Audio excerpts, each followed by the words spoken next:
We're Batanggenyos. Of course, lagi kami naglulumay kahit malamig o mabanas. Napaibig na nga uli kami sa lumay, kaya aray nilutuan na. At pagka hindi, magliligalig. Ipapakita ko sa inyo uli kung paano aray lutuin.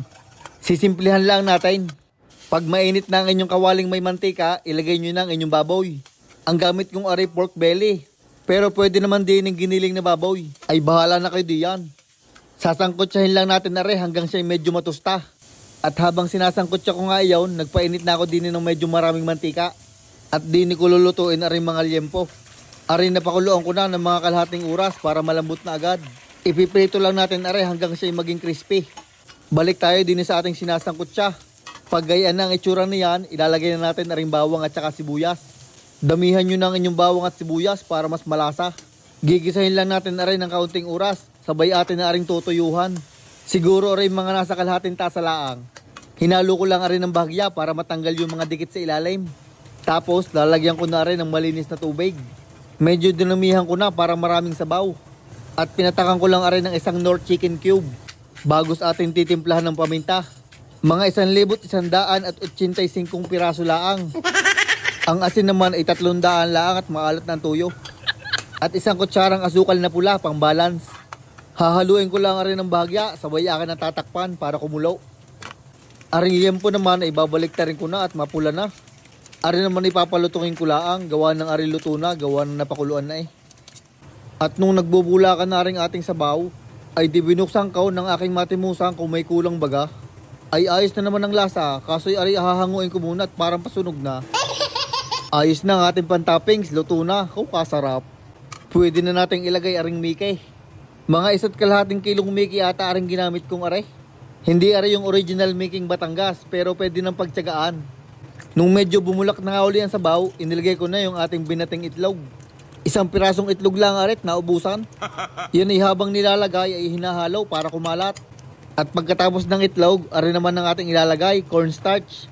Ari ay cornstarch laang at saka malamig na tubig. Ari magpapalapot din eh. Ang mahalaga din eh ay importante. Basta inyong laputan para talagang luming Batangas. Nung yun ay bumulak na uli, ay pinatay ko na para hindi ma-overcook ang Mickey. At gayan laang lutuin ang Batangas lumay. At bago nga kami kumain, ay tatadtarin ko muna aring liempo.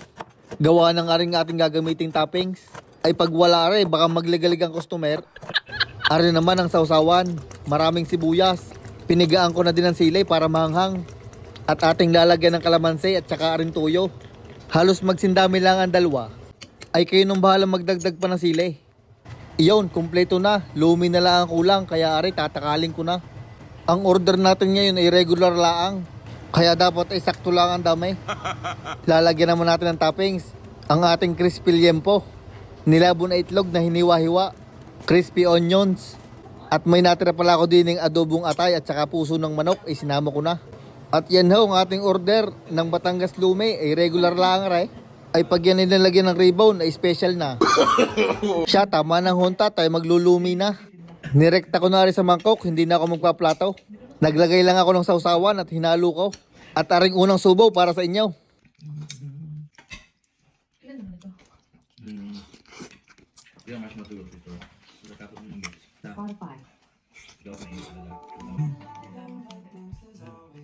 Ay talaga naman pagkakasarap na rin lumay. Kulang na lang ng munay at saka malamig na Mountain Dew.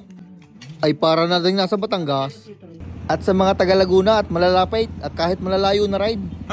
Idinais na sa inyong Batangas Lumay. Inyong susuportahan ang lumian ng aking kaibigang aray. Hanapin nyo lang may-ari at pugi iyon.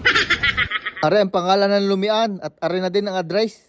Ay siguradong mapapa-aa ay kahit hindi taga Batangas.